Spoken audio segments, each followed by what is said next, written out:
اعظم رضی اللہ تعالیٰ عنہ فرماتے ہیں ان الدعاء موقوف بین السماء والارض، جب بندہ دعا کرتا ہے وہ دعا زمین و آسمان کے درمیان معلق رہتی ہے، ٹھہری رہتی ہے۔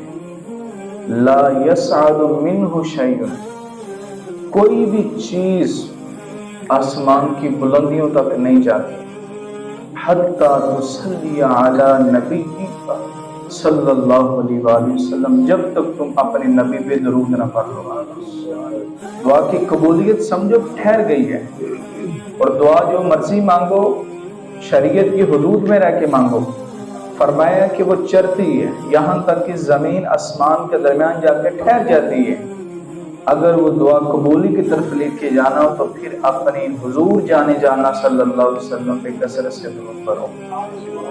اور اعلیٰ حضرت امام اہل سنت شاہ